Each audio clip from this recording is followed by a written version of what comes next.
Hello and welcome to another PWI virtual roundtable. I'm Kevin McElvaney, editor-in-chief of Pro Wrestling Illustrated.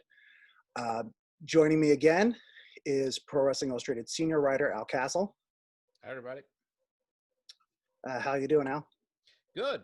This twice in one day I've been recording with the PWI crew, so it's a good day. So, we were supposed to have your co-host from the PWI podcast, Brian Solomon, here. He was stuck in traffic. We'll see if that happens, whether he makes it or not. I hope he does. Yep, I trust that he'll try to jump in if he can. Yeah. So, but we have two household names for as far as PWI is concerned. Anyway, that was an awkward way to put that. We have two guests joining us today. That's the word that people use. Yeah, but we are graciously being joined by co-owner of Bell to Bells, Kristen Ashley. Thank you for joining us. Yeah. And then we have Harmony Cox, who writes for Bell to Bells and has a lot of other projects. Oh. Thank you both for joining. I'm very good at introducing people. I'll say I saw my time there. But yeah, thank you both for joining. There were a lot of things that I've been thinking about that we've been talking about internally at PWI, particularly as we are hard at work on the PWI 500 issue, which comes out about a month from now, a little more than that, the digital version, and then the print version will follow a few weeks after that as we record this. But that, and then the women's 100 issue, which will follow the issue after that. So what spurred this on, I think it's fair to say, is a tweet that was directed at PWI asking, why don't you integrate the men's and the women's lists? Because there are a lot of amazing women's wrestlers at the top of the game right now, especially in WWE. I mean, Sasha Banks, Bayley, Asuka stealing the show every single week, which I don't think anybody could argue with that. And so I took that opportunity to we're not ranking them, and I just want to lead with them. They're not lead with that point. I know a lot of people are disappointed by that. They're not ranked in this year's PWI 500, not because we don't think they're among the greatest wrestlers in the world, but admittedly, it's because our ranking system is set up in a way that I think before we have a fully integrated list, we need to consider some things, which I hope we can talk about today a little bit. But we are including women, gender fluid, non-binary wrestlers in the list this year. It's ridiculous to say this is a male list for so many reasons. And one of those reasons is that there's a lot of intergender competition, especially in the independents. In Impact, you had Tessa Blanchard holding the heavyweight championship. That was really how we began this conversation when we went to do the rankings. But at the same time, Al, maybe you can actually jump in here, because there was some back and forth about this during the meeting. Maybe you can share some additional context with our guests about this and our thought process for, including some women in the list this year because they're deserving, but at the same time, we were a little unsure. I think you even said something during the meeting. Maybe eventually. Yeah. I don't know if the tweet that you got preceded that, but I remember bringing it up at the list during our meeting for the 500 as maybe an inevitability in the future. Easy for me to say, and it does seem like that's kind of the direction everything is going. Selfishly, not that I do much work on the women's 100, but it'd certainly be easier to consolidate the two in terms of workload. But I think in so many different ways, this year's 500 has us thinking about issues that we've never thought before, and that just reflects world events and kind of the reckoning that America is facing on so many cultural issues, and this was one, and as you touched on, at one point when we started the women, and it was the female 50 before it was the women's 100. And at the time, I know there's a big kind of pet project of Dan Murphy, who was a big booster of women's wrestling.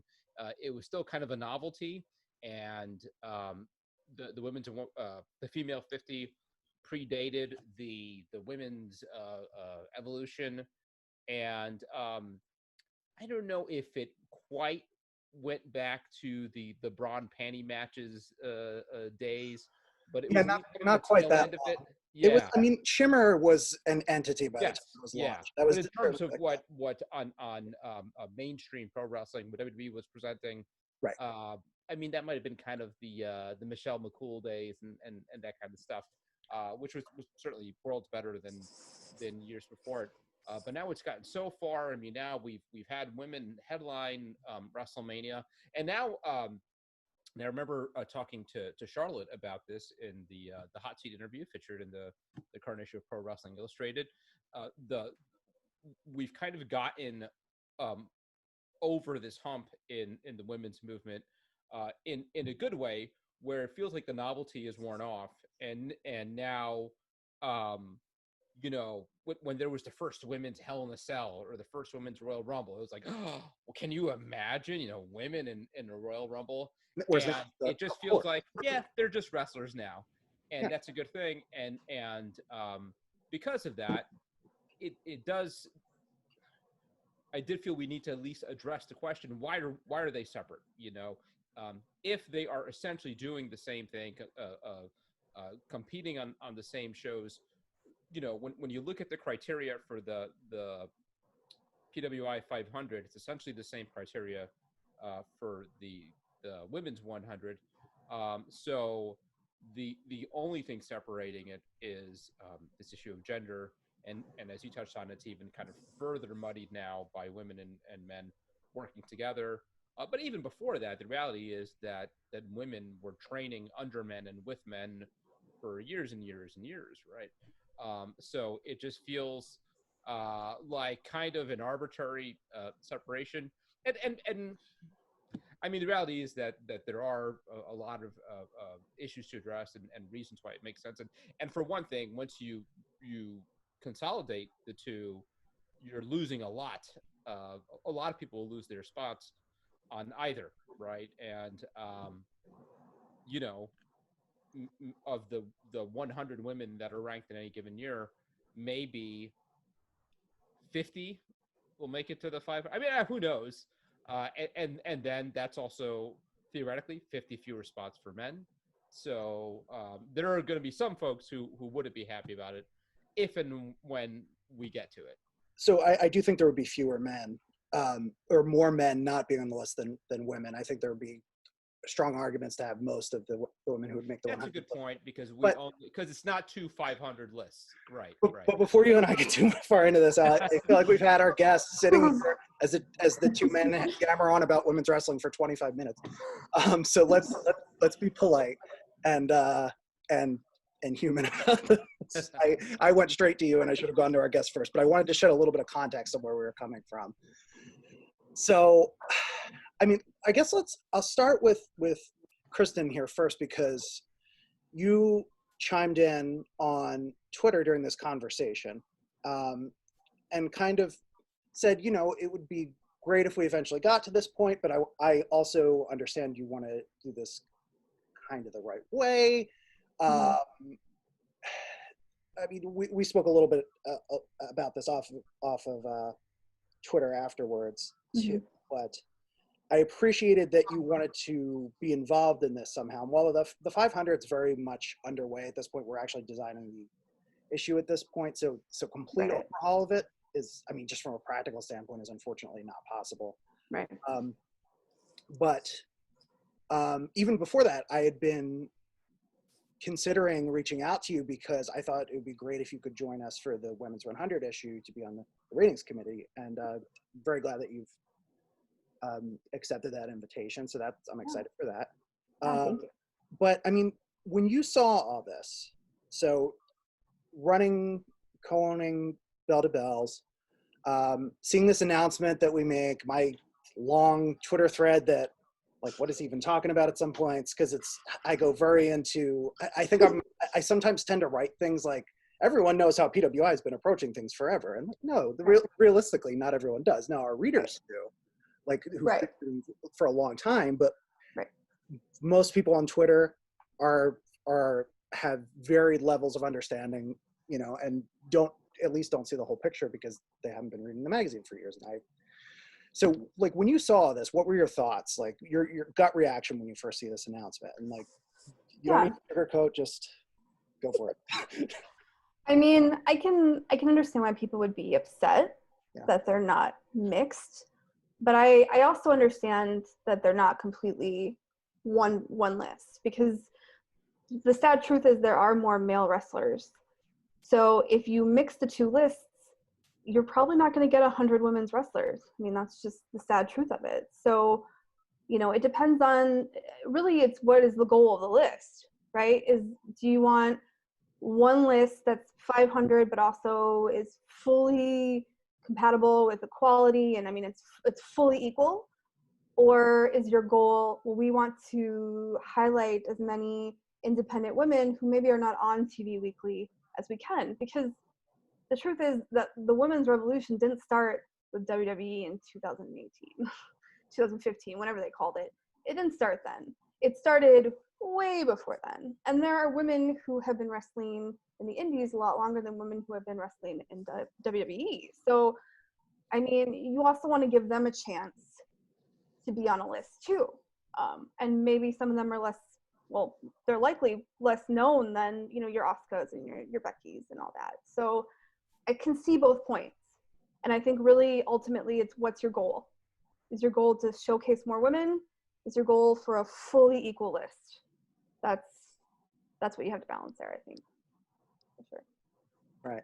Yeah, and I think those things don't have to be at odds with each other. But my concern right now in doing it, if let's say right now we were starting the list from scratch, after hearing some more opinions about this, I would certainly give more weight to the idea of just completely one list this year. But on the other hand, while you have the Asukas and the Sasha Bankses and the Becky Lynches and so on and so forth, you have a clear case, because I mean, it's not really a secret, the list is largely ranked closer to wrestling being a sport. I mean, we used to purely cover everything like that. It's certainly shifted a little bit. We put a little more emphasis on influence, in-ring ability, things like that, because I mean, the magazine has evolved as the wrestling business has evolved, right? But one of the cool things I think about the PWI 500 is that it's not just this person is a good wrestler. We have, even though it's subjective, of course it is. You know, we are human beings trying to evaluate a sport that's really more of an art form. You know, like we have these criteria. We have the win-loss record, activity, quality of competition, diversity of competition, in-ring ability. Am I missing anything, Al?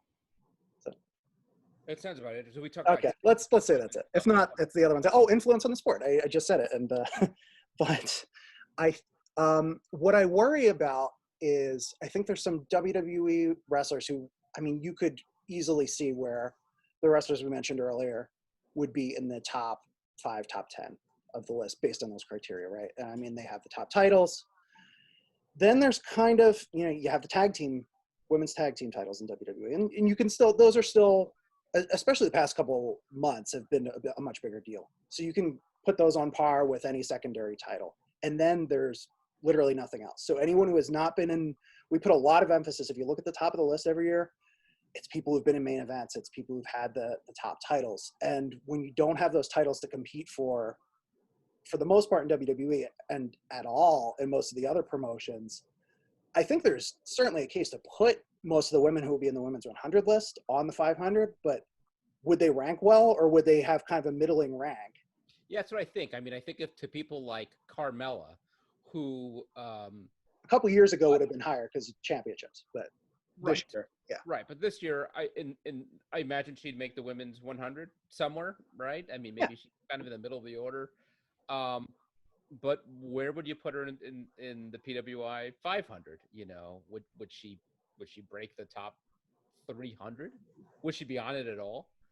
It's hard to say, yeah, because she hasn't been in these big main event type matches like maybe she was a few years ago. She hasn't had championships. I mean, how do you justify putting her over someone who held multiple championships in Stardom, which is, I mean, much less visibility, but I mean, championships, you know? So, I mean, there's a lot of things to consider. And I think there's a way to do this, but I think the way our rankings are set up, it's kind of, it's like disadvantageous to a lot of women's wrestlers right now. Kind of like Kristen said, and we do have to be careful if in the an effort to be progressive, we actually do potentially women a disservice, which could totally happen. I mean, especially so. I mean, another thing is we are, as far as regular contributing writers have been, a lot of guys. We've had women on staff contributing to the magazine in the past, but it has been a while. It's men, and when it's men. Yeah, Liz Hunter at the press conference a few weeks at the. What are you talking about? Liz Hunter. So Liz Hunter is no longer working for the magazine. If anyone fired Liz. All right. I don't know how familiar our guests are with Liz Hunter and Matt Brock. So Liz Hunter and Matt Brock are not real people. Those are pseudonyms that various writers have used over the years. So Liz Hunter was not really, but we did have Brandy Mankiewicz. We had Lisa. I'm terrible with last names, but Rocky, I think, who was an editor shortly before I started. There have been dozens of writers and editors in the history of PWI, so I don't mean any disrespect by not remembering anybody's name, but there are a lot of people who, Stu Sachs would certainly remember their names, but he was at it a lot longer than I was. At any rate, so Harmony, you were asked to come and be a part of this. I don't know if you saw any of the stuff going on Twitter, but I mean, generally speaking, what do you make of all this? Because we're taking this approach that's a little bit antiquated, but it's also maybe a little more objective than just saying this wrestler is good. And where do you think we should walk the line with this? And I mean, that's a big ask, but. I mean, my wheels have been turning the whole time you guys have been talking. I think this is it's a fascinating conversation. And I think it's tough because it seems like the most significant factor in PWI, or like not the most, but a really important factor, is how wrestlers are kind of featured and used by the companies that they work for. But at companies like WWE, and I'd argue AEW, some of the other bigger North American promotions, they don't do well by their women's division. And we also know that there's a specific look that the companies look for. Wrestlers that don't hit that look don't do well. I mean, right now the backstage story is that Shayna Baszler just got her push cut because she doesn't fit the mold of what you would expect a WWE wrestler to look like. And I know that's like a rumor. I don't know if it's, but also I know she hasn't been on TV much lately. So, and then you have wrestlers like Naomi, and Naomi, I'd argue, is really influential. She's broken through to mainstream so many times. Little kids love her. Her merch sells like crazy. Every time they give her an opportunity to do something, she gets that pop. Like, if WWE would invest the time and energy in her, there's no reason she's not a 10-time champ at this point. She's a really good wrestler. She's really charismatic. She ticks all those boxes, but she doesn't tick a box at WWE. And because of that, she's never going to outrank, like she's never going to get the time that like Lacey Evans gets, who's arguably a much greener, less talented wrestler.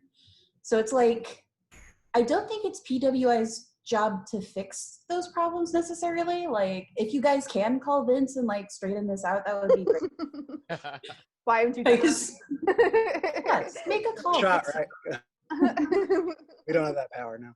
No, Harmony, I think, raises a good point that I thought of too. And in as much as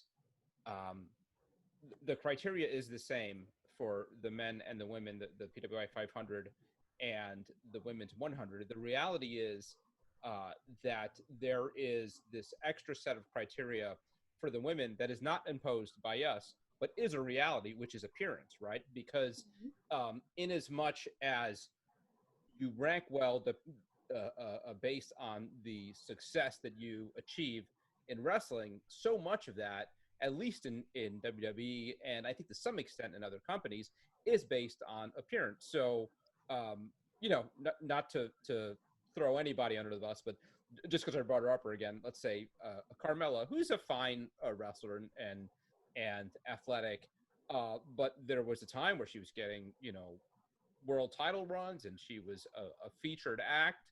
And I think we'd all be lying if we said that at least a part of WWE making that investment in her wasn't sex appeal, right? That was a part of it.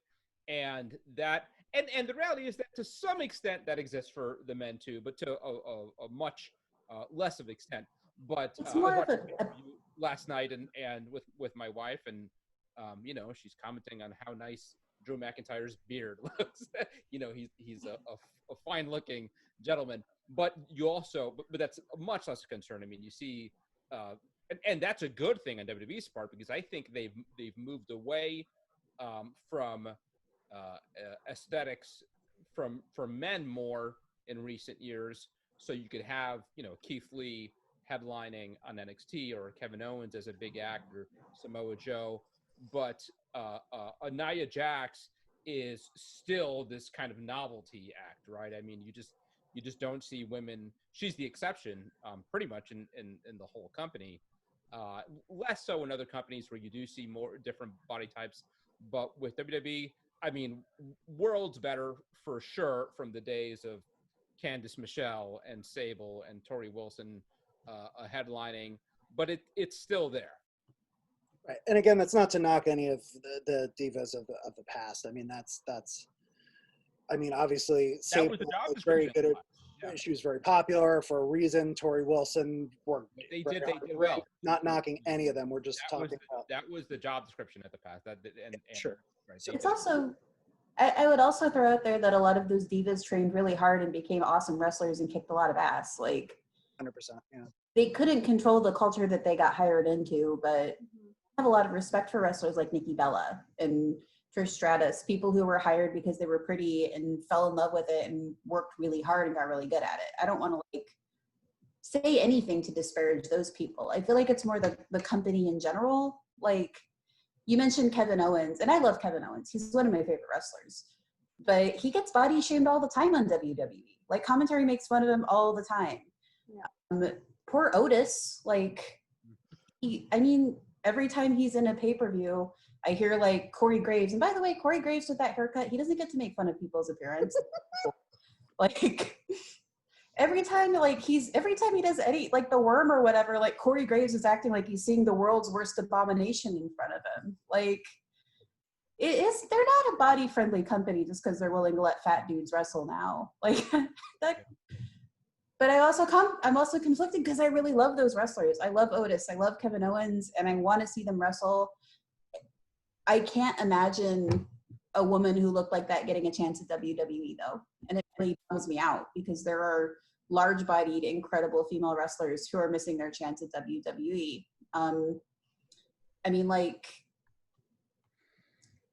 Look how they treated Bull Nakano back in the 80s. Commentary for her matches are rough.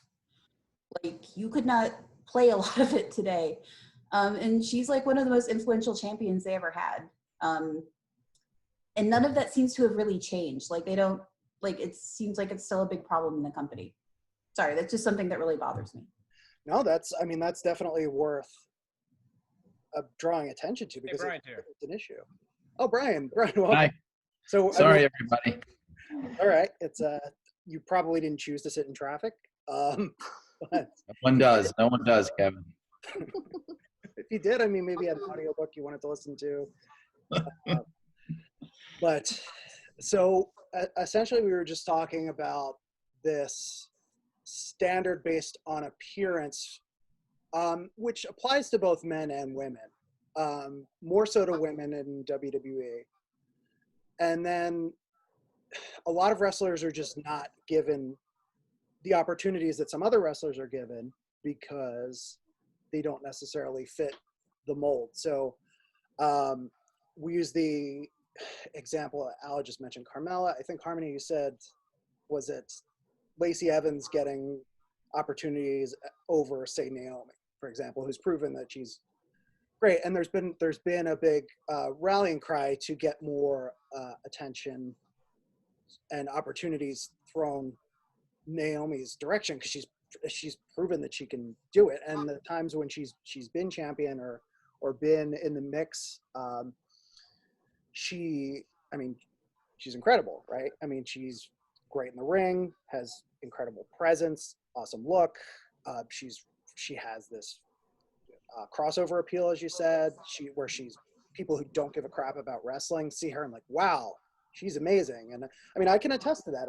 The previous job I had, it was my editor there saw, like, I think I was just showing her as an example, like, because I do a lot of social media things, like, oh, check out Naomi here and her Instagram, and like just how great everything is, and she has themes going on. She's like, this is incredible. I don't care about wrestling. I'm following her, so, and she has that kind of presence immediately. And I mean, there are people who just watch Total Divas and love her from that.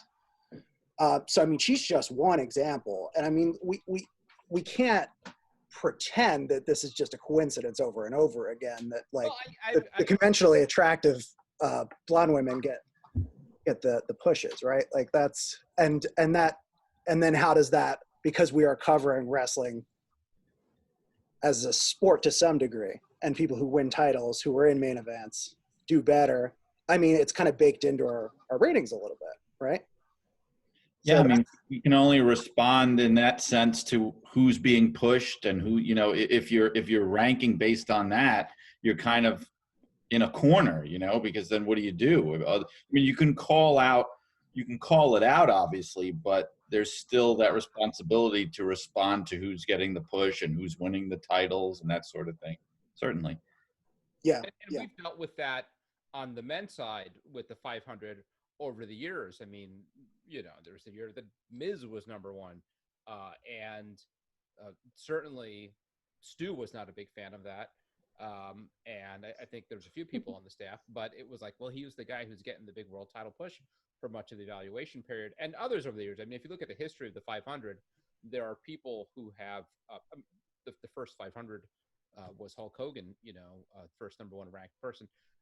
And he wasn't setting the world on fire with, 5-star matches or anything like that, but he was getting the biggest push in the biggest company. So it happens on both sides. But again, I think the point with the women is that so much of their push, even now, is based on appearance. Just a quick point on Naomi, being devil's advocate a little bit. She has gotten some big pushes in the past. And to some extent, I think just like with the men, I think you have to accept that people are going to be rotated in and out of the main event scene.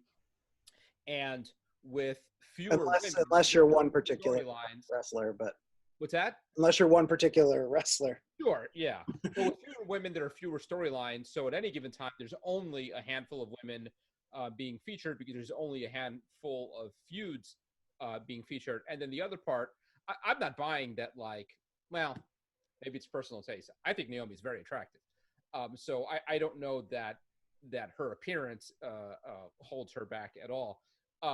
And there's also the politics of wrestling. Naomi's gotten herself in trouble a few times, and that might weigh into her push as well. So I think there are other forces at play why any given person may or may not be getting a push at any given time. Yeah, I mean, that certainly, I'm sure it enters into it. I do think that some wrestlers are given more opportunities than others, regardless, and there is, that's, and I mean, I don't think you were arguing with that. I mean, look at an example like, and this is on the men's side, but how many opportunities has Randy Orton been given over the years? By my count, he had about 13 wellness policy violations. I mean, they just kept saying it was a second. Attitude problems. He was not over for a while, and then he was very over, and obviously the experiment eventually worked out. But I mean, how many other wrestlers have not been given that opportunity, have been, and I mean, we're here primarily to talk, gender in pro wrestling, but I mean, there's the question of Black wrestlers have not been given as many opportunities, and then, oh, well, this guy can't cut a promo, but, well, neither can Brock Lesnar, but he's given a manager, you know, like that's, so there's definitely an equity there. And I mean, I'm not saying it's malicious necessarily, but the effect is the same. And I think that rears its head in a lot of ways. And I mean, whether that's gender, race, sexuality, it's a lot of different things. And I mean, it's far from a WWE issue exclusively. This is something that plagues the wrestling business, you know, at large. Well, I know I heard Lacey Evans mentioned before, and I think that's an important person to bring up, because I have to say that she is the perfect example, though, of what we're talking about here, which is somebody who, I mean, no offense to her, but did not deserve the push she was getting. Really lacking in ability, very, very green, needed a lot of work, and was getting this monster push because Vince was a big fan. She had the look that he traditionally went for, you know, the sunny, stable, Deborah kind of thing, which I have to say, I mean, it has been encouraging to a degree that they have moved away from that to the degree that it was 10 to 15 years ago. When you had Johnny Ace, for example, running talent relations there, I mean, Kelly got picked out of a Venus swimwear model catalog, okay? I'm not even exaggerating. I was working there at the time. He saw her in a Venus swimwear model catalog. He pointed to her. He said, hire her. I want her. And that was it. And that's how she got her job. And, you know, and that's when you had a roster of women that were there pretty much solely because of their looks. And the idea was, yeah, we'll teach them how to work and we'll figure it out later. Trish Stratus being the best case scenario of that. But I mean, they were not all Trishes. Do you know what I mean? And it's gotten a lot better since then, but I think two things have been very discouraging to me lately, which is the Lacey Evans thing and also the Shayna Baszler thing, because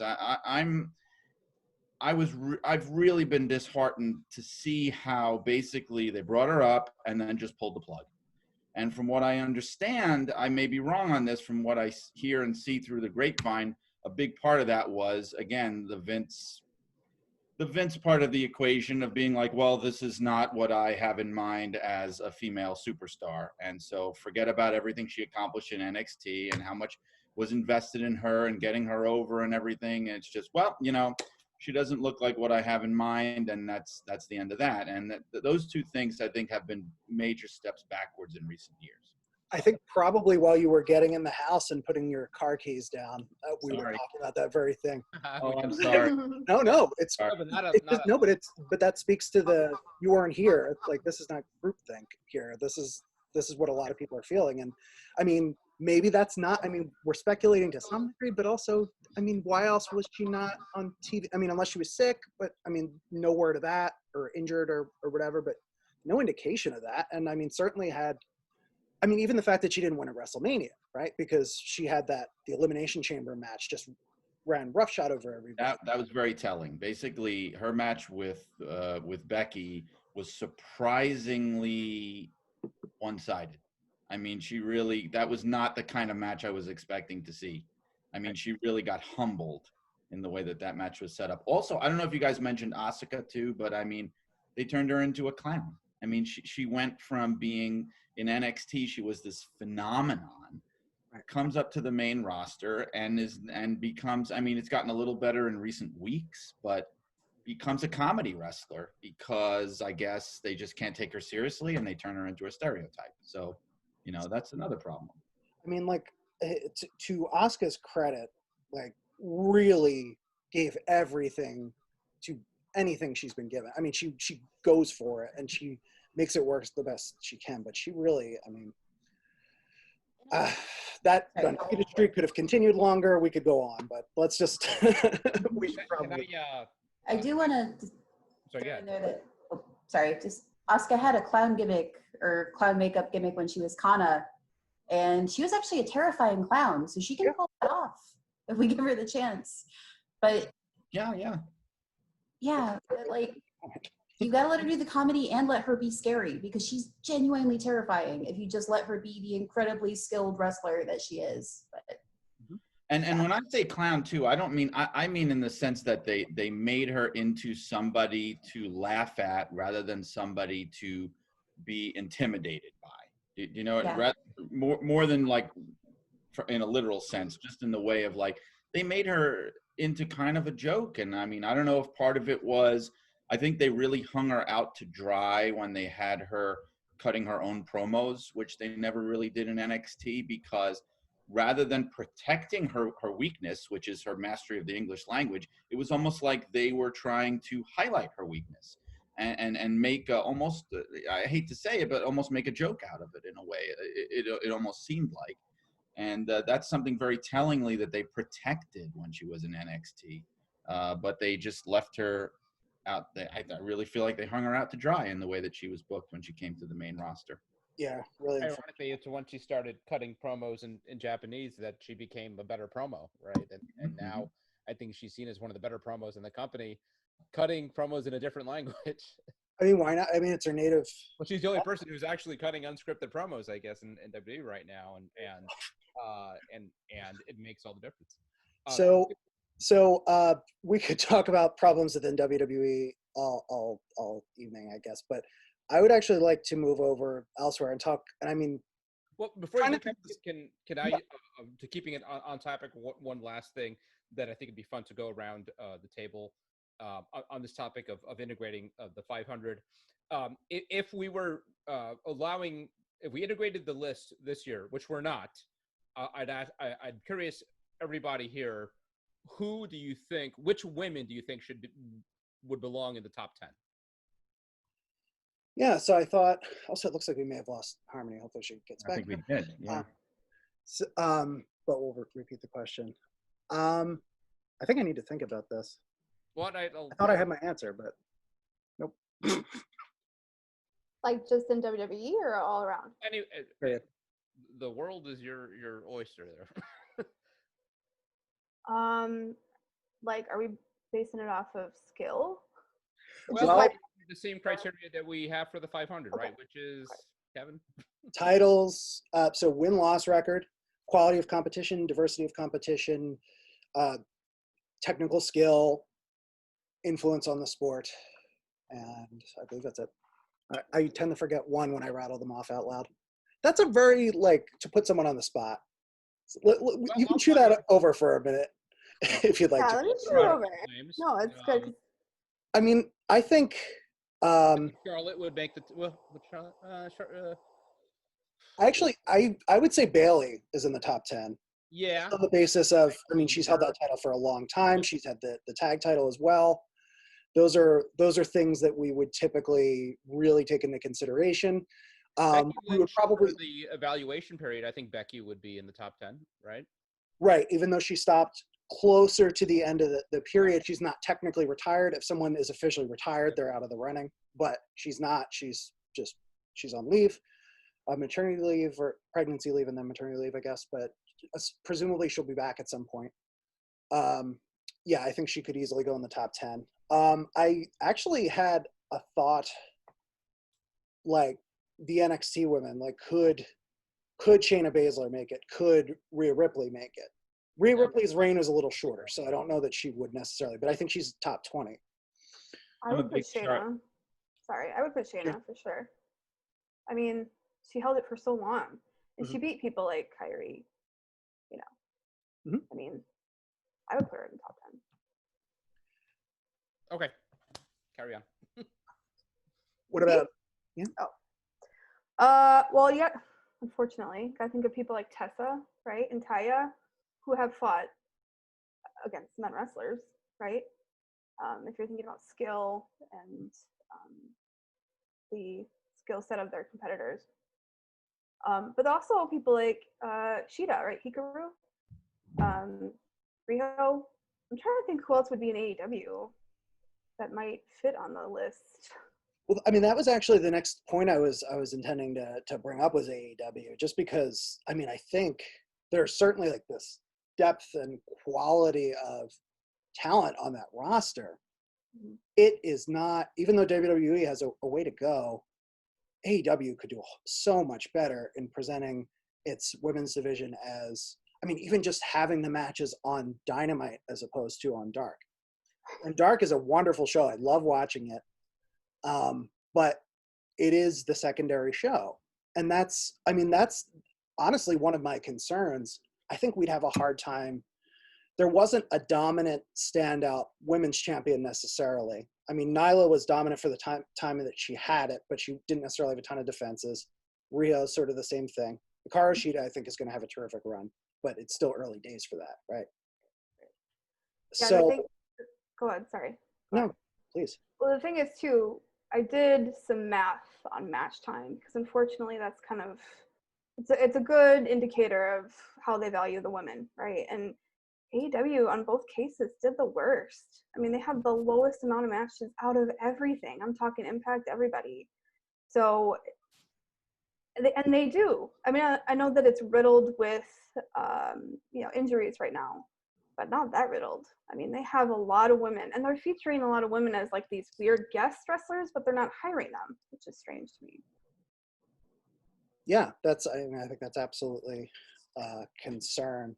Harmony, what do you make of the AEW women's division and how they're presented as far as, I mean, is it presented like a big deal over there? Is it just a lower card attraction like we were maybe just sort of hinting at? Because, I mean, it shouldn't be that, but it's week in and week out. I mean, a lot of times it's not even on, the main show, and the match time is not there when they are on the main show, like Kristen said. So, I mean, what do you think? I mean, I've actually written a little bit about it for Bell to Bells, but basically, like, I get frustrated with AEW because they know how to get talent. They have an extremely talented women's division. Nyla Rose was a really savvy hire that I don't think a lot of people saw coming. She's fantastic. She's a great anchor. They have Big Swole now. Like, she's amazing. Like, they know how to pick the right people off the indies. But I don't think they have people there that actually know how to produce and present women's wrestling well. They know how to hire, but they don't know how to do storylines. They don't know how to produce compelling matches. They're not willing to invest the time to let the audience get to know these people and develop an awareness of them. Like, the whole, was it the night? I was going to say the Midnight Society, but that was the Nickelodeon show. Was it the Nightmare? Yes, the Nightmare Collective. That should have been awesome. I mean, come on, Awesome Kong, like, stealing people's hair, Brandy Rhodes is a witch, like, that should have been really cool. But they just wouldn't invest the time and effort to get it off the ground and make it work. And even when they did, they screwed it up. Like, one of my favorite workers from Shimmer, Melanie Cruz, they brought her in to be a part of the Nightmare Collective. And the promo where they shaved her head, and that should be a big deal. Like, hair matches for women, that is, I mean, you look back at like the matches in AJW in the 80s and 90s, like a hair match for a woman is a big deal. Losing hair in the ring is huge. But they recorded over that with a pizza commercial. Like, you couldn't even tell what was happening. And you watch something like that, and it's like, so you're telling me this is what we're giving Brandy Rhodes, the most recognizable and most important to the people running the company, let's be real. This is what you're doing with her angle, and I'm supposed to trust you to do a good job with everybody else? Like, I'm just not seeing it. And it's frustrating me because I love the talent there, but I feel like they need to hire someone who actually knows what they're doing. And I think Kenny Omega is trying, and he's working hard, and he's doing his best, but he's approaching it as a male wrestler who's been immersed in the world of male wrestling and likes Joshi wrestling, but like doesn't have the chops of like somebody who's been doing it for the last 20 years. And they could hire that person if they wanted to. So for me, it's like, thanks for bringing in the talent, but if you're not going to invest in them, then why do you expect me to invest my time as a viewer? I don't know. And they have that person. It's Emi Sakura, who's been doing it for like decades, who is training the women, right? She's training the women with the Nightmare Factory. I mean, she's training the women already. Why is she not? I don't understand. Yeah, they had Aja Kong, who had the Arise promotion for like ever. Right. Sorry, right. not to but yeah. Do you guys think that similar to what they did with Chris Jericho when they were starting the company, bring in a a star, a mainstream recognizable star to anchor the company, put the world title on him, build around him, and let him give rub to the other male wrestlers. Could that maybe be a strategy for the women's division as well? And is there somebody who maybe would fit? And essentially what you'd be talking about then for mainstream American fans is an ex-WWE talent with some star power. So I don't know if it'd be Trish Stratus, or does that seem like a potential fit? I mean, do you go and throw a bunch of money at Trish Stratus to bring her in? They had Jazz. Yeah. For a little while. Yeah. They could have easily built something around her. I think what they need to do is what every promotion needs to do, which is get a mid-card title. If they want to start promoting all their women and not just get stuck on one or two women, they need to get a mid-card title and get mid-card stories. I mean, right now, AEW has no idea what to do. So they're just throwing women together. There's no tag teams really established. I mean, it's all over the place. So get a mid-card title. They very much told me right at the beginning when I interviewed Brandy Rhodes, we're not worried about women's tag titles for a while, but you need something, because otherwise you are just throwing women around. And I mean, it's been funny. There's been moments with Britt and Swole that are hilarious, but they're not all going to be like that, you know? That's my I mean, that's a great point. So as far as would you, if you're booking this, would you go to the tag title or would you do like a secondary, the equivalent of an Intercontinental Championship or something like that? What would be your choice? Personally, because they don't have tag teams really established right now, I think I would just go with a mid-card, just a single title. Just what they're ready to do right now. Mm-hmm. Right? And then like that's a really good idea too, because I mean, they have Dark, which is, I think, maybe more wrestling match time every week now than Dynamite. It's close, but like, I mean, those shows are running almost an hour and a half, and they're having like 8 matches on them. So yeah, if you want to introduce a secondary title, that's a great place to have it defended on a regular basis. You don't want to introduce it there. Introduce it on Dynamite or a pay-per-view, but like if you don't have room on that show, or maybe the defenses are on Dynamite, but the qualification matches are on Dark. Like you can really weave this throughout the entire company. I mean, there's so many possibilities, and I mean, I love secondary titles as a way to give people things to do and get them to that next level anyway. I mean, like why with a roster that deep? Yeah, I think they could absolutely do it. Yeah, I think if you put like a mid-card title on Britt Baker, that'd be great TV every week, because she is a great worker. She can sell stuff. Her feud with Swole is already great. Put a belt in the mix there. That would be so fun, and it would take a little bit of take a little pressure off the main title scene.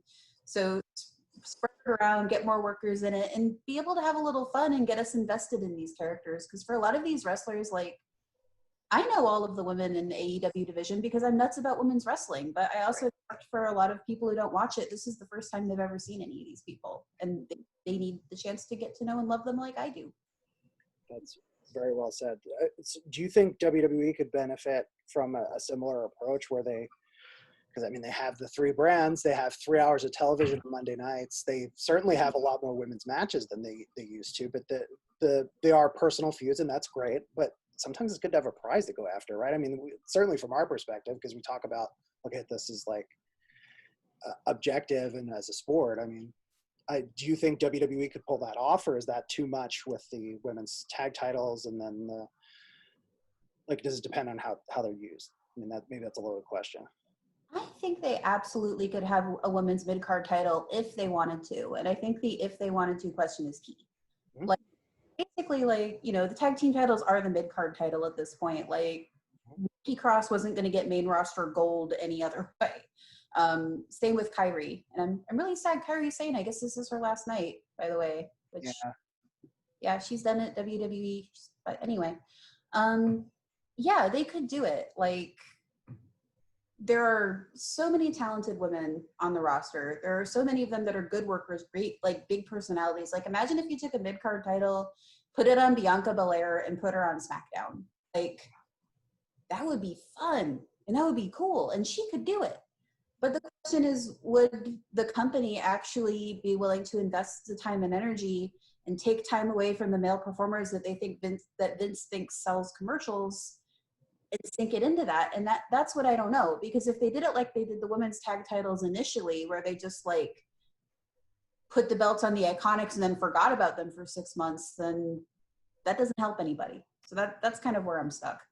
Yeah, I mean, I think that's an issue in general with secondary titles. I mean, you have, like, for example, I mean, right now the Intercontinental titles and United States title both seem like a big deal, but I mean, go back 6 months, and then like maybe a couple months before that it's fine, and then before that it's not. I mean, it really, and the same can be said with the tag title.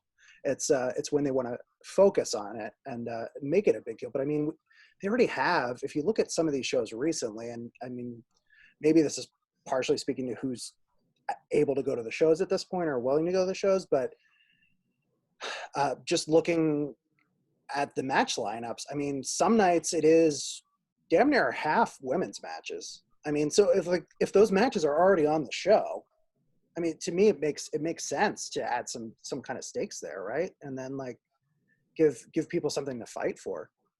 But I don't know, Brian, you're furrowing your brow a little bit here. I feel like you're a less titles mean more kind of guy. No, not so much that, but because I think in order to have a multitude of titles, right, I feel like you need to have enough of a talent pool to support it. And I do think that I mean, they have more women on the main roster. They have more women's matches than ever. I mean, literally ever before. So if there ever was a time to do it, to introduce a women's secondary title, I mean, this would be the time. I don't know if maybe I might feel a little more comfortable if there were even more women than there are now on the roster for that. Just because if you think about how many men there are on the roster, right? And what I'm saying is you don't want to get into the situation where all of a sudden every women's match is for some title or another. Because I feel like it helps the women's division when people look and go, oh my God, they have so many women on the roster that it's not just the title matches. Like there are other women's matches too. Because for the longest time, not anymore, but for the longest time, they were still going on the old like Fabulous Moolah model, and the Alundra Blaze model, where it's like you have your champion and your challenger, and that's it. And those are the only women on the show. And when the challenger loses, then we bring in another woman to challenge the champion. And so I think now it's great because they have way more women and they're full time and they can have all these different feuds happening. But I would like to see even more women than there are now. If you're going to have like two titles, two singles titles, and then a tag team title, and the creative has to be strong too, because that's always been the problem with the women's division. I mean, for the longest time, I would read how, oh, they didn't even care about having heels and faces, like, because they're just women, so who cares? Like women, I mean, that was the attitude of like, well, women are catty and women are constantly, women, all women hate each other, so we don't really need to have a storyline. We don't need to have a good guy and a bad guy. They're just women and they're catty and they're going to fight. Like that was literally the booking mentality for a very long time. I would say up until the women's revolution, really, and maybe even at the beginning of it. I mean, the storylines need to be more coherent to support the titles. So that's why I'm furrowing my brow. I think some of that is still going on. I mean, tell me right now if Natty is a babyface or a heel. I have no idea. It does still happen now, right? It does still happen now. Yeah. And so I very much, not that I'm not in favor of a secondary title for women in any of these companies. I don't think that in and of itself makes a difference. Is there a good way to do it? Yes. There's also a good way to present women without secondary titles. So I think that in and of itself is necessarily a difference maker. And I would be immediately cautious of just adding more titles for the sake of titles. I mean, we've seen that backfire on the men's side. Yeah, the Attitude Era. There was, I remember the days where there was 2 world titles in WWE and a US title and an Intercontinental title and the European title and a hardcore title and a cruiserweight title, and I'm sure I'm forgetting that, and certainly that there were titles on the line in some of those feuds or those matches didn't make a lick of difference, right? So I am more in favor of, and I think in to WWE's credit, they have done more of this. As Brian touched on, I think for so long there was the women's feud, right? The women's match and the women's feud that was for the title, and the thought of another women's storyline that was just based on storyline, it was almost unthinkable, right? There was just whoever was competing for the title any given time, and you do see that now, and I think that's a win that there are women involved in feuds and storylines without a title on the line. So in some ways, I feel like introducing a title might be a step backward. Yeah. The only, Please go ahead. I'm sorry, I didn't mean to interrupt. The one thing I'll play devil's advocate with the titles is titles are a career booster. You know, if you have a title, you're more likely to be on a pay-per-view. If you have a title with a nameplate, like that's merch money. Like and PWI, you're more likely to be on the PWI list if you win a title. Like if the title means something. I mean, where is R-Truth going to be ranked in the PWI 500 this year? You know, I don't agree, right? Fair enough. And he's held more titles than anybody over the last year. Well, it's a quick I mean, there's no quick fix. It's got to have a complete overhaul. That's the thing. You can add more women's wrestlers, that won't fix it. You can add more titles, that won't fix it. You could add more match time, that won't fix it. You gotta overhaul it. You gotta rethink it. And the problem is with WWE, there's one guy that's got the yes or no. And so as long as there's one person with that yes or no who has been doing it for decades and who never thinks he's wrong, you know, are we ever going to see that overhaul? Probably not for a while. Kind of going full circle here, yeah. I think the answer to all these things, not to simplify it too much, but it is to kind of knock down that wall and that separation of how do we deal with women? How do we present women's wrestling? What's the right number of titles for women versus men? And I think the answer is you present women, you book women just like you do the men, right? I mean, there's a good way to present pro wrestling regardless of gender, and what works for men should work for women. And I think when we've seen women's wrestling presented at its best, that's where it's been. I went to you can just go ahead and say NXT, it's fine. Yeah, well, that's what I was thinking. Yeah. I mean, NXT has 3 or 4 strong women's feuds going on right now. I mean, if there's a place to add a title in, I remember going to Evolution, the pay-per-view here on Long Island a few years ago. One of my favorite wrestling shows I've ever gone to. I thought such a well-booked show, such an awesome feeling in the audience. I remember just seeing girls everywhere. I mean, like young girls, like people bringing their daughters, and they're all dressed like their favorite superstars. And it was just a regardless of men or women, it was just a really well-booked, good wrestling show. And I think the best presentation WWE ever put forward of women's wrestling. Now, you can't do that every night, but I think it is kind of a model for how do you do it. I'll ask this question. What is the potential, or what do you think of an all-women's wrestling show going forward, whether it was WWE or AEW? Is that, again, kind of a step backward in that now you're creating the separation, women get their own show, or is it I think something like a secondary women's title would probably have kind of more viability on a whole show dedicated to women if they had an hour carved out every week on television. So does that make sense? Yeah, I think go ahead, Harmony. Go ahead. Oh, well, sorry, I've been talking a lot. But no, go ahead. I think I would love to see them do something like AEW Dark with the WWE Women's Division, and just, I mean, you could do it like a network exclusive and be like, every week, 1 hour, here are the best and the brightest women in WWE fighting for this title. Like, I would love that. I think it would do really well. I think it would surprise them how many people would watch it. And I think it would be great because it would give them the chance to give the shine to some talents that we know are at NXT that we just don't get to see a lot of. I don't know. I just love that idea. I see no downsides. I say do it tomorrow. Yeah, I think if it's on the network, it's probably smart.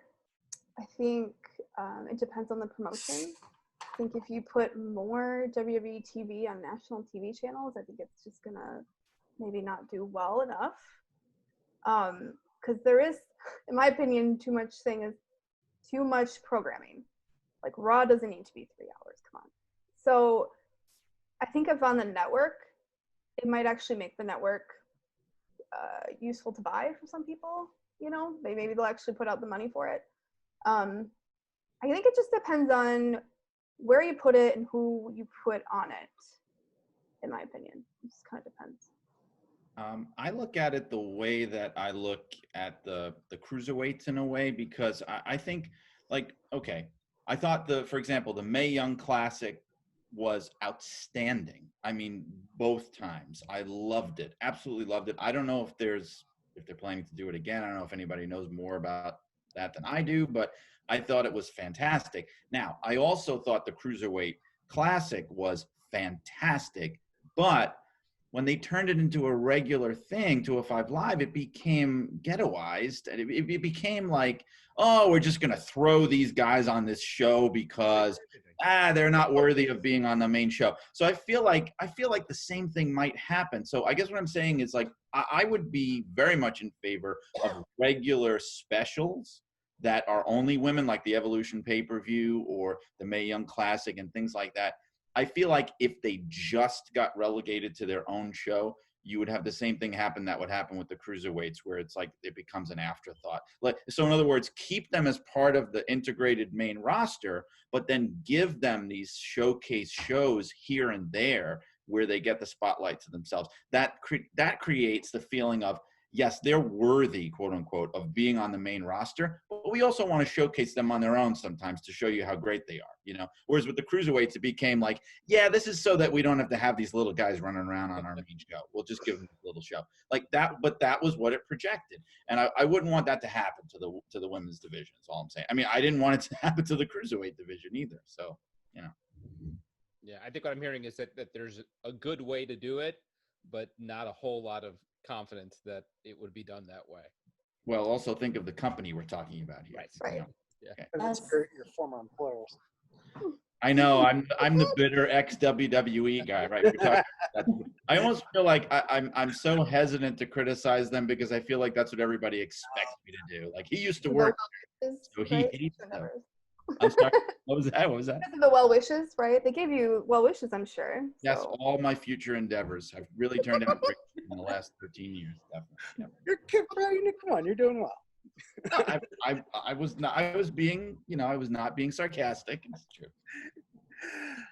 They really do that, though. That's not just a gimmick. Like, they do that even for office employees too. So. Awkward. So I would actually like to ask our guests, who devote so much time to watching and writing about women's wrestling,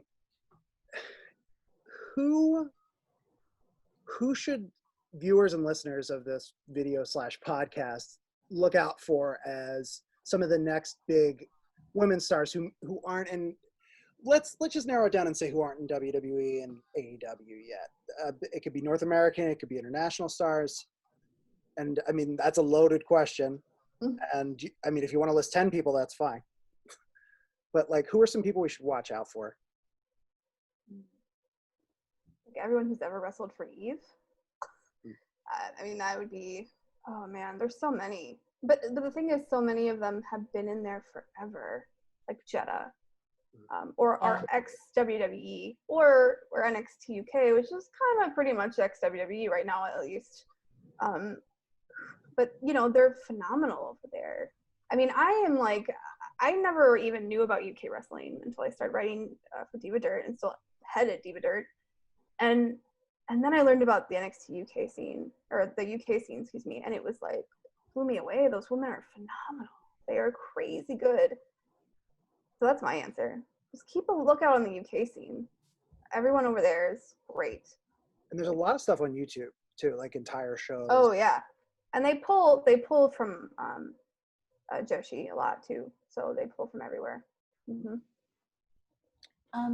Yeah, I would really definitely agree with Kristen. There's a lot of fantastic female talent in the UK scene now. It's absolutely worth keeping an eye on. Eve does a great job showcasing those talents. I've never seen an Eve show and been disappointed. They do a really great job. I'm trying to think of a few North American names that I'm kind of waiting to see blow up. Trish Adora, I don't know if have you guys seen her wrestle? She's great. Yeah, she's amazing. I'm kind of surprised that AEW hasn't snapped her up yet. She's super talented. She calls herself Lariat Tubman, which is just a wonderful name. Like, she has so much personality. She's so fun. And I don't know, she's just incredibly skilled. Like, you watch her and you're like, oh, cool, that's the future of wrestling. There it is on 2 legs. This is awesome.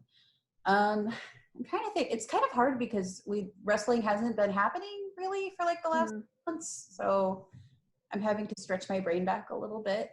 I think the Sea Stars, if you're thinking teams, I'm waiting for the Sea Stars to get picked up. They're like an amazing tag team. They're so fun. They've been around for a while. They're just like the most adorable little, they're great faces. And I think sometimes it's hard for like a face tag team that's women to like really get over with a crowd. They do it, and they have a fish hook gimmick, which is like both grotesque and really like fun and cool to watch. The Twisted Sisters too, Thunder Rosa has her new promotion in Texas. She's getting some really cool talent for that. Alex Garcia is amazing. But the Twisted Sisters are probably my favorite tag team. Holodead, you guys like Holodead? She rules. She's super scary. She's just like this big, she's like 6 feet tall, and Thunder Rosa is like 3 feet tall, and bad people. And like, it is so fun. Those are that's kind of like a little cluster of people that I keep waiting for a big company to hire, and I'm shocked that it's not happened yet. I keep thinking about Lainey Luck too. Lady Luck, yes. The whole unicorn thing. I mean, God, she's built for TV. She's got the look. She's like so cute and fun. She's got such a great look. Yeah. She's a technician. Like, she's a beast. Yeah, she's really great. Sorry, that also reminded me Miranda Alize, I think. Yeah, we can't hear you, bud.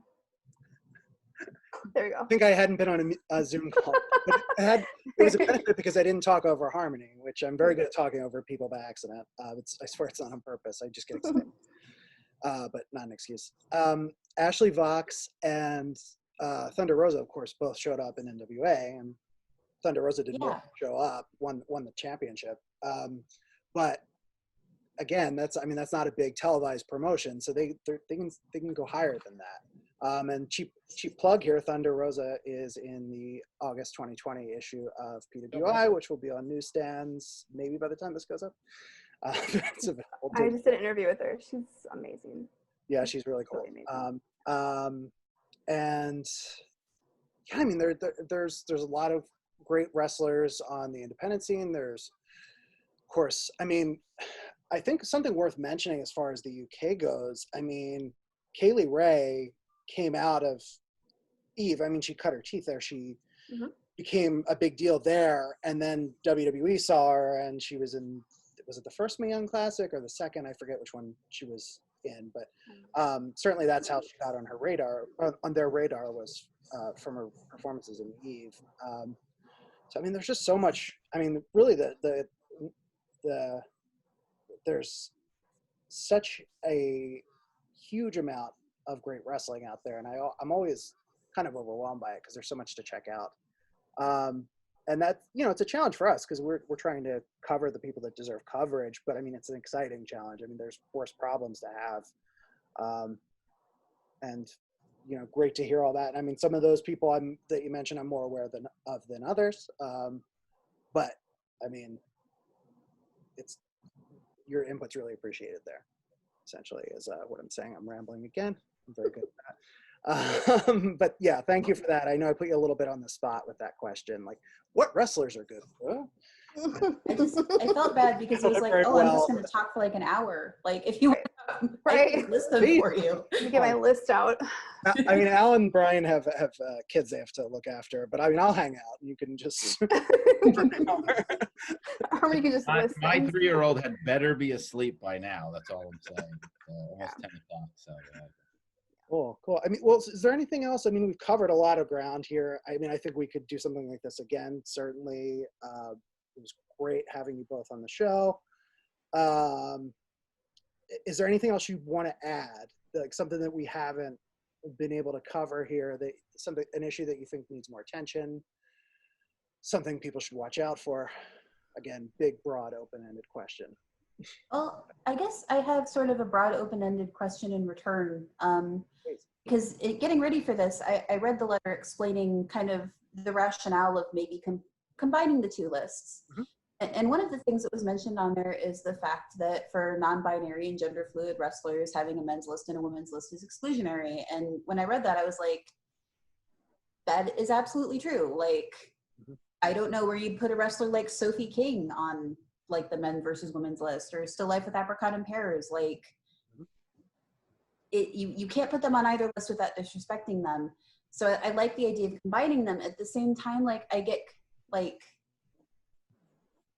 I wonder if you guys have thought about the way wrestlers with marginalized identities, especially when it comes to marginalized gender identities, like how to approach the way that companies don't always do the best job of working with those people and welcoming them and giving them the spotlight. I mean, I know Still Life had the Chikara Championship and that was awesome, but I'm thinking about, like, would a wrestler like that get a fair shake in WWE? Ugh, I wouldn't trust them to handle it well. Like, yeah. Again, a big question I don't know or would expect PWI to be able to solve on themselves, but I'm just curious what thinking has gone into the way that people with those identities would interact with the list. Yeah, I mean, this is a bigger issue that applies in a lot of, I mean, it's not just gender, but I mean, we could apply it to, say, race as well. If we're ranking the people who are doing really well and who are in main events and who are winning the top titles, for a lot of years in the top promotions, at least in North America, it was white men, right? So there have been a lot of white guys who have topped the 500. It hasn't been exclusively white guys, but it's been mostly white guys. And I think that issue, you know, this is part of why it's good to have not just, hey, who's in the main event and who's winning titles, even though we do place a lot of emphasis on those things. We've started placing a little more emphasis on the in-ring, the technical ability, and on things like influence on the sport. So something like Still Life with Apricots and Pears is a good example. They were the Young Lions Cup champion, as you mentioned. But apart from that championship, they're just very influential and inspirational for a lot of people. And that does carry some weight. And we consider that when we're ranking people. Is that the only thing? No, I mean, of course not, but it plays a role. And I think there's room to consider these things. There are people who deserve the push, but maybe aren't necessarily getting it, you know? And we've definitely looked at some people who, over the years, I mean, maybe we haven't been entirely consistent with this either. I mean, kind of an infamous example is Dean Malenko was #1 the one year. So that's a very controversial choice because did he even have any championships that year? Maybe the Cruiserweight title in WCW? Yeah, Cruiserweight title, yeah. Right. Yeah. But that was not the main Yeah, event of WCW. That was purely Dean Malenko is a great wrestler and we're picking him. That was long before any of us were at the magazine, but I mean, that had to be the rationale for it, right? So there's room to figure those things in. But if you just pick whoever's the best technically proficient, I think Stu made a joke, something like, yeah, Daniel Bryan's in the top 3 every single year and it gets like, everyone's going to get sick of it. You know, I mean, it doesn't have to be Daniel Bryan. You can insert, it could be Ricochet. It could be, Asuka, it could be any number of wrestlers, right? But there's a reason that we have all these different criteria. Well, one thing I'd bring up is I think there's a way to address that Pro Wrestling Illustrated as a magazine, as an institution, as an organization with some influence and power in the business can address some of these issues separate from the PWI 500 or the women's 100, because as we touched on, to some extent, we are beholden to who is pushed, right? So you're right. I mean, it wasn't lost on me with everything going on in the world this year. And now that we have the 500 mostly in place, looking at that top 10, I was certainly more mindful this year than other years about diversity, how much of it, and it's frustrating because even if you want to address it, your hands are tied somewhat by just the reality of who's getting pushed. So and I mean, I won't name names. I can think of one person who's in the top 10 this year, who some people might raise some eyebrows about. And I think the question of, is this person in there because of their color? I think that's going to come up. At least people are going to raise that question. But I think my point is, and I think, Kevin, to your credit, we're already doing more of this. Part of it is, who do we feature, even outside of 500? I mean, where are there opportunities to do stories, features, profiles? I think of, something that we used to do before my time at Pro Wrestling Illustrated. And I don't know if it was in Pro Wrestling Illustrated or one of the sister magazines, we do something like introducing, right? And I think we still do some of that, right? I think Mike puts some of that together. So there is an opportunity to give these folks some exposure, to give these folks a platform, regardless of whether, because of the criteria, that they deserve a place in the 500. Because for all these considerations, which I think are important, you do have to preserve the sanctity of the 500, right? And be sure that everybody on that list deserves to be on that list. Yeah, and I mean, the problem, if they don't deserve to be on the list, is the list is meaningless, right? Like, I mean, without getting too into it, I mean, there's people on the list who, and I mean, we've ranked people in the past who are like, oh, like this person's on the list, but like this person is doing things in the ring that we are recognizing everybody else for, and we have to recognize this person if we're going to be fair. But the upside to that is when someone else who everyone universally really likes, and so, I mean, use an example a couple of years ago when Kenny Omega was the #1 in the 500, people were thrilled because they looked at that as like a victory. And I mean, and when Kazuchika Okada was #1 as well, like these guys that fans really loved and they really felt like they'd earned it. They were good people. Like, I can really get behind this one. And, but I think that's only possible because we were grading who really had the most impact on the sport of wrestling that year. Yeah. Had we and we can't be that concerned about whether fans will like it or not, Right. And had we not picked The Miz that one year, we also couldn't have picked or Roman Reigns. Okada for different reasons. It's strange to say that, but I remember the grief we got over Roman Reigns when he was #1. I remember the grief we got last year when Seth Rollins was #1. But I'll defend both those to the hilt because they were the top person in the business at the time. And so I do think to some extent we have to try to keep some of this stuff out of I think as we were this year, and I think we're going to be more so next year, we have to be mindful of all these things in a way that we weren't before. And I think it's just a reflection of the world changing. And I think we have to ask ourselves some questions that maybe we didn't before. And I think it's right to think about issues like diversity when putting together that top 10. Mm-hmm. But also, I do think, again, we have to preserve the sanctity of that. Every year when we put out the 500, very often I'm the one who send out to talk to Busted Open. I know Dan did it a lot, and you kind of do the media rounds, and inevitably the question comes up like, what's the criteria? And we have to be able to defend what that criteria, and we need to be able to lay it out, even while explaining that maybe this year's 500 and certainly next year's we did have a little bit of a different lens than we have other years. Right. And I mean, like, one change that we had this year was, I mean, this is more like a technical thing, but like, we have this history of if somebody's in WWE and they're on TV, they're pretty much on the list. And that was not the case this year. I feel comfortable saying that. We did not necessarily put everybody who appeared on WWE TV on the list, because at a point, like, does this person who lost a couple of times on Raw but was under WWE contract the entire year really mean more to the business than this really high-level independent wrestler? I mean, how can you make that argument? I mean, Do more people know them? Yes, but are they more important? Not this year, and that's another thing too, because people have their career years, and then they have some years where they're not doing as much, and we take all that into consideration. So, I think it's evolving, but I think one thing we should acknowledge is that we evaluate things through this lens, and we try to be as objective as we can, but we're human beings. We have to be mindful of biases and blind spots.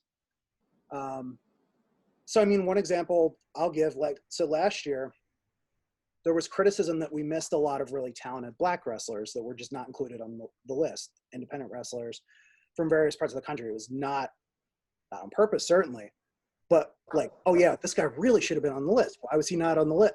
We were not aware enough of this wrestler because we weren't monitoring him as closely as we should have been. We mess up. We're people. But at the same time, we're supposed to be getting these things right. And I firmly believe you need to be improving all the time. You need to be stepping your game up, right?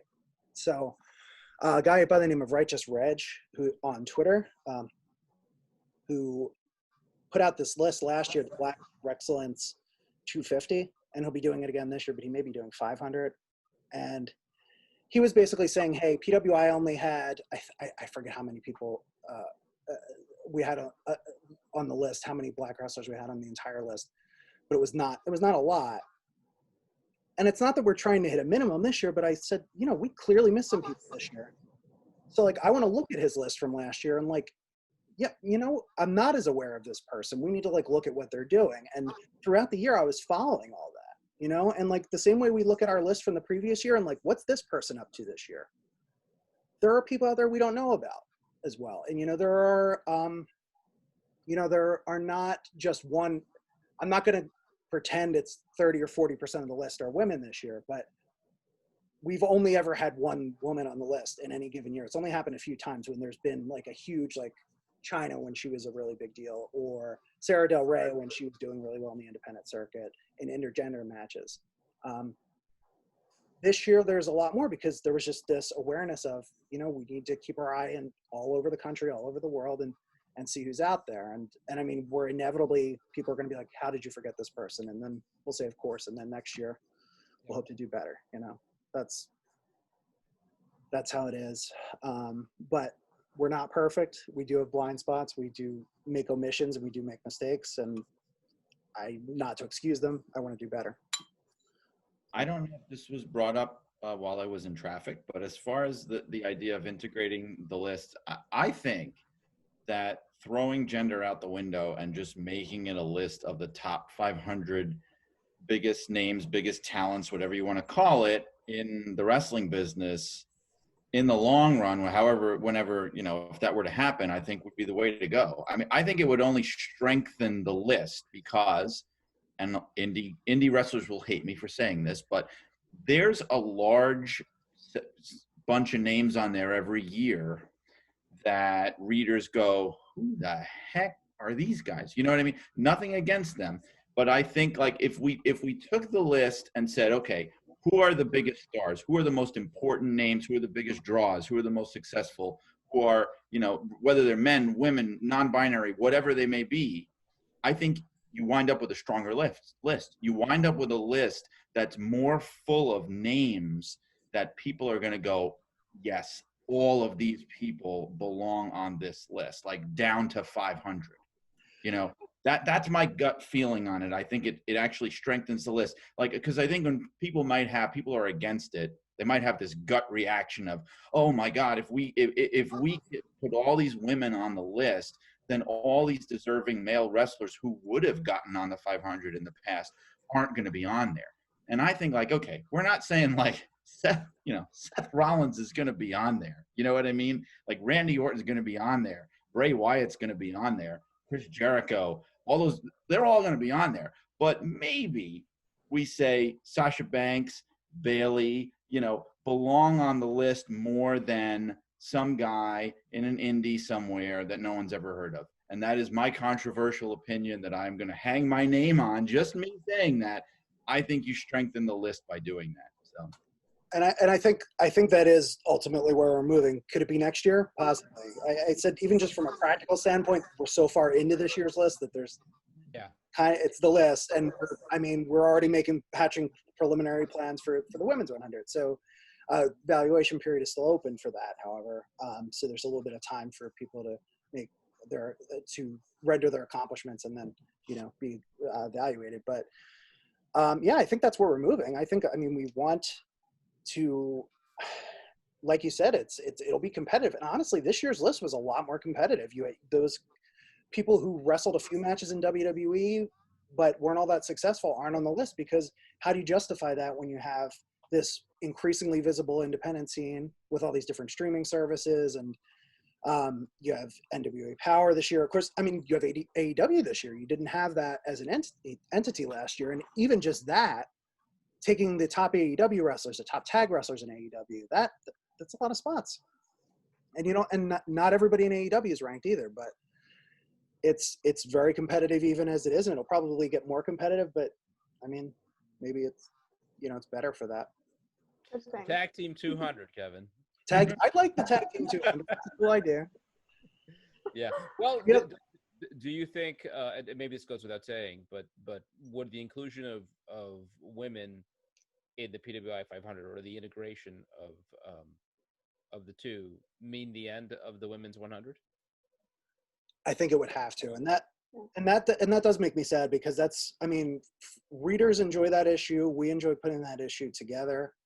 One cool thing about that is the 500 has the entries are roughly half the length, except for the very top ranked people of the women's 100 list, and every woman wrestler gets her photo included in the list. So that there's a level of notoriety and visibility that comes with being in that list that does not come with being in the 500 list. Even if you're number 99 or 100, you could be 50th in the 500 and you have a shorter write-up, and maybe your photo's on the page and maybe it's not, because there's one photo on each page.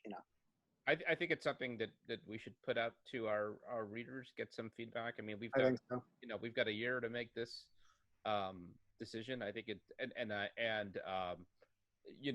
maybe it's arrogant of us to think that we could make it on our own, and I'm sure there are tons of people who read, and some are watching, listening now, who have got perspectives and viewpoints that could inform this conversation. And we, maybe at the end of the day, we decide it's not the way to go. Maybe for a lot of the reasons some you just mentioned, there's a lot to be said for a women's 100 too. Not the least of which, just speaking purely business-wise, as you touched on, it's a popular issue, right? You do away with women's 100, and what else do you do? Well, we'll find something else. We can come up with ideas. We're a creative bunch, theoretically, right? Yeah. So I don't know, Kristen and Harmony, after hearing all this, what do you think? What would you do, if theoretically next year you're in charge of this whole thing? Do you merge the lists? Do you combine them more gradually? What do you think? I think it would solve the issue that Harmony brought up. Mm-hmm. If you just remove gender at all, what solves that issue? Maybe gradually. I think what might happen is, because PR companies for wrestling promotions or promoters, they notice, they want the wrestlers to be on this list, right? So if you combine them, yes, it might skew the competition, but it might actually make them want to push the women more. It might make the women's divisions better, because hey, there isn't a women's 100, there's one list, and you get one list to be on, and that's it. And now maybe promotions start ramping up all their women's divisions because they want their women on that list. The list comes with some clout, right? So maybe it'll make women's wrestling better. Who knows?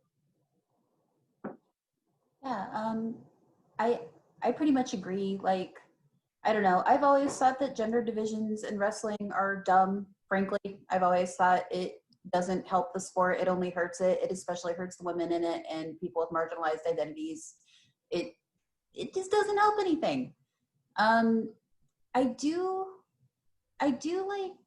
struggle with how people end up on the list, and I really appreciate you guys being so transparent and talking it through and bringing us into that process. It really helped me understand how people get on it.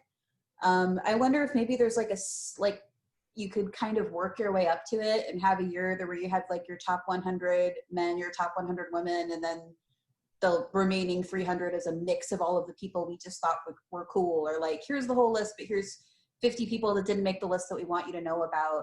And maybe if you could bring in some of the more diverse voices in the wrestling world, like, you know, wrestling companies like Primetime Pro Wrestling or Uncanny Attractions, like you could bring in people from those companies that kind of specialize in working with like LGBTQ populations and say like, hey, help us make a list that's like the top 50 LGBTQ wrestlers in America today. Like, I think there are ways you could like break it up and approach it and bring in some more voices to influence who's on it. That would kind of help with that balance a little bit. But yeah, I think combining the lists would be work, and it would take time for wrestling fans to get used to it. And let's be real, wrestling fans are also going to complain no matter what you guys do. So I wouldn't take that too seriously. Yeah, you don't be a people pleaser. Don't do it. Yeah.